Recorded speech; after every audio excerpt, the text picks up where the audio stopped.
চৌধুরীকে ক্ষমা প্রার্থনা করতে হবে। সে হচ্ছে তার নারী সদস্য আরও যারা ছিলেন ওখানে তাদেরকে উদ্দেশ্য করে বলতেছেন যে তারা আমাদেরকে দেখতে পায়, আমি তো তাদেরকে দেখতে পাই না। তারা আসলে কি দেখতে চায়?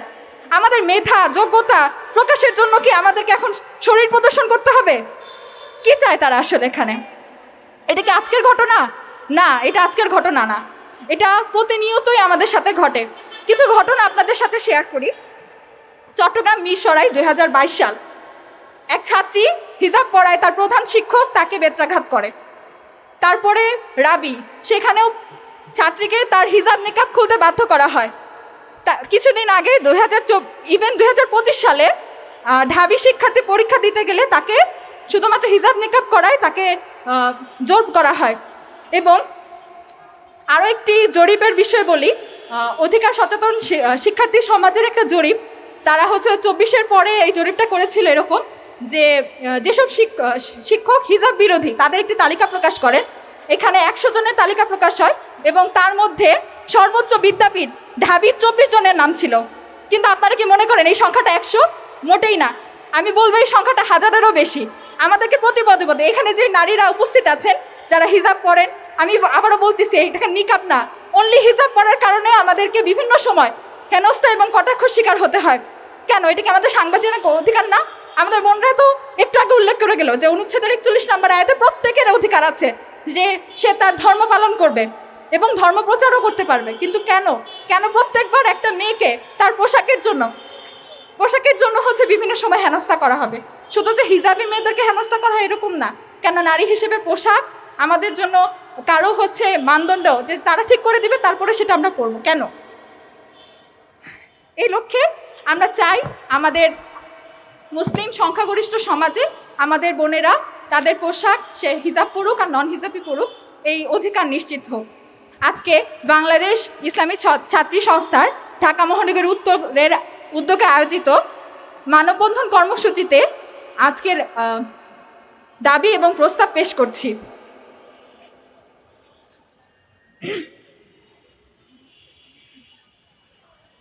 আমাদের দাবি, ধর্মীয় সাংবিধানিক অধিকারকে অবমাননা করে বোরকা, হিজাব এবং নিকাব নিয়ে কটূক্তি করা এমপি মনিরুল হক চৌধুরীকে ক্ষমা প্রার্থনা করতে হবে। 2, দেশের সর্বক্ষেত্রে পর্দানশীল নিকাব পরিহিত নারীদেরকে নারী পর্যবেক্ষক বা শিক্ষক দ্বারা বাধ্যতামূলক করতে হবে চিহ্নিত করার জন্য। এবং ধর্মীয় মূল্যবোধ ও পোশাক নিয়ে হেনস্থার প্রতিবাদে বাংলাদেশ ইসলামী ছাত্রী সংস্থার প্রস্তাব পেশ করছি। প্রথমত, ব্যক্তি স্বাধীনতা ও ধর্মীয় মূল্যবোধ নিয়ে কটূক্তি বা হেনস্থার বিরুদ্ধে সংবিধান স্বীকৃত অধিকার নিশ্চিত করতে হবে। 2, প্রত্যেক রাজনৈতিক দলের নিজস্ব দলীয় পরিমণ্ডলের নৈতিকতা এবং মূল্যবোধের চর্চা চালু করার ব্যবস্থা গ্রহণ করতে হবে।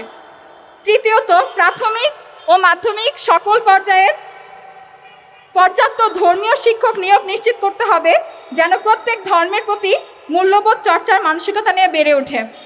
এবং আমরা চাই যে আমাদের সমাজে নারীর অধিকার নিশ্চিত হোক এবং আমরা বাংলাদেশ ইসলামী ছাত্রী সংস্থা যতবার নারীদের উপরে বিভিন্ন নিরাপত্তা ইস্যু আসবে আমরা প্রত্যেকবার তাদের অধিকার নিশ্চিত হওয়া পর্যন্ত এই রাজপথে নামতে থাকব।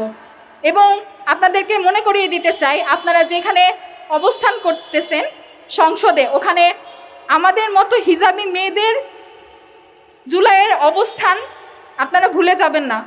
এবং মনে রাখবেন, বারবার জেনজি যদি রাস্তায় নামে তাহলে কি কি ঘটতে পারে। আমাদের হাউসে আমাদের বোনেরা এসেছে এমপি হয়ে, আপনি অভিনন্দন জানিয়েছেন এবং আমিও অভিনন্দন জানাতে চাই। সবাই মেধাবী, দুজনের বক্তব্য শুনেছি, আগামী দিনে কিছু করতে পারবে এবং ভবিষ্যতেও আছে, লেখাপড়া জানা, কিন্তু বুঝতে পারছি না এরা কারা। সাংবাদিক ভাইরা, আপনারা জেনে থাকবেন সংসদ একটি গুরুত্বপূর্ণ জায়গা, এই জায়গায় আমাদের সর্বোচ্চ সম্মানের স্থান, অথচ এই জায়গায় দাঁড়িয়ে তারা সংসদের বিরোধী দলের মহিলাদের সংসদ সদস্য তাদের পোশাক ও শালীনতা নিয়ে প্রশ্নবিদ্ধ করেছে। তিনি কেবল নারীদের পোশাক নিয়ে কথা বলেননি বা কটাক্ষ করেননি, বরং রাজনৈতিক দলের কাদামাটি ছোড়ার যে বিষয়টা, এটি এখানে বিশেষভাবে প্রকাশ পেয়েছে। বর্তমানে বিরোধী দলের উপনেতা সৈয়দ আব্দুল্লাহ মোহাম্মদ তাহের সাহেবের স্ত্রীকেও পার্সোনালি অ্যাটাক করেছেন।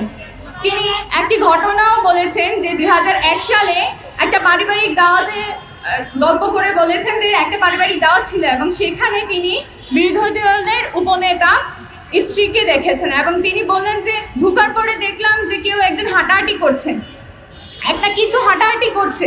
তো এই একটা কিছু শব্দটা আসলে কোনো ব্যক্তিকে নির্দেশ করে না, বরং এটা দ্বারা একটা ব্যক্তিকে নির্দেশ করে না, বরং কোনো অবজেক্টকে বোঝানো হচ্ছে। ওনার কথায় কতটা কুরুচিপূর্ণ মন্তব্য তা আমরা স্পষ্টভাবে বুঝতে পারছি। এই বিষয়টার প্রতি আমরা গভীরভাবে ক্ষোভ, দুঃখ ও তীব্র প্রতিবাদ জানাচ্ছি। 2026 সালের সাম্প্রতিক তথ্য অনুযায়ী বাংলাদেশের জাতীয় সংসদ অধিবেশনে চলাকালীন প্রতি মিনিটে গড় 2,72,364 টাকা খরচ হয়। এই প্রতি মিনিটের এত গুরুত্বপূর্ণ একটি স্থানে দাঁড়িয়ে তিনি সময় নষ্ট করেন।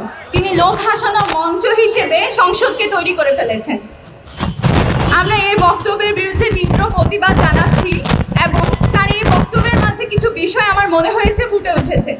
প্রথম যে বিষয়টা ছিল সেটা হচ্ছে নারীর মৌলিক স্বাধীনতা ও সাংবিধানিক অধিকার হরণ। বাংলাদেশে সংবিধানের প্রতিটি নাগরিকের নিজস্ব পোশাক স্বাধীনতা রয়েছে, তাদের চলাফেরার স্বাধীনতা রয়েছে, তারা পর্দা করবে কি করবে না সেটা তাদের পার্সোনাল বিষয়। কিন্তু সংসদে দাঁড়িয়ে নারীর এই মৌলিক অধিকার নিয়ে প্রশ্ন তোলার প্রগতিশীল সমাজ ব্যবস্থার পরিপন্থী এবং সরাসরি নারীর স্বাধীনতার ওপর বড় আঘাত এনেছে বলে আমরা মনে করি।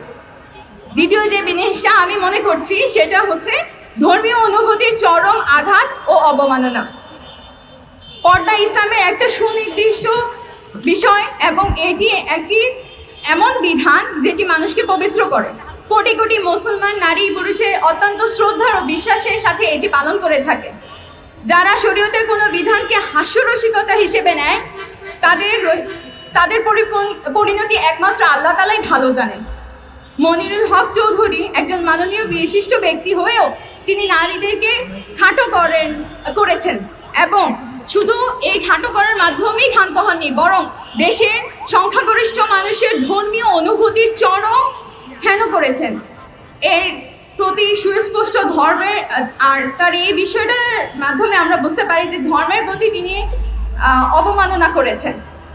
তৃতীয় যে বিষয়টা সেটি হচ্ছে সংসদীয় মর্যাদা পরিপন্থী ও দৃষ্টিকটু কিছু আচরণ। সংবিধানে স্পষ্টভাবে 41 নং অনুচ্ছেদে বলা হয়েছে যে প্রত্যেক নাগরিকের ধর্ম পালনের স্বাধীনতা রয়েছে। সংসদে দাঁড়িয়ে কাদা ছোড়াছুড়ির কারণে সংসদের মূল কাজের বিঘ্ন ঘটে। দেশের আইন প্রণয়ন, উন্নয়ন এবং জনগণের কল্যাণ নিয়ে কথা বলার জায়গায় দাঁড়িয়ে তিনি নাগরিক কোনো দল বা নারী সংসদের পোশাক নিয়ে কথা বলাটা তার দায়িত্বজ্ঞানহীনতা বলে প্রকাশ পাচ্ছে আমি মনে করি। এই বক্তব্য সংসদের গরিমা ও মর্যাদাকে ক্ষুণ্ণ করেছে। সেই সাথে সরকার দলীয় নারী সংসদেরাও এটা নিয়ে হাস্যরসিকতা করেছেন। তাই আমরা বলতে চাই সংসদ সদস্যের আচরণবিধি লঙ্ঘনের জন্য ক্ষমা চাইতে হবে এবং ভবিষ্যতেও যেন এই ধরনের কোনো কাজ না করে সেদিকেও খেয়াল রাখতে হবে।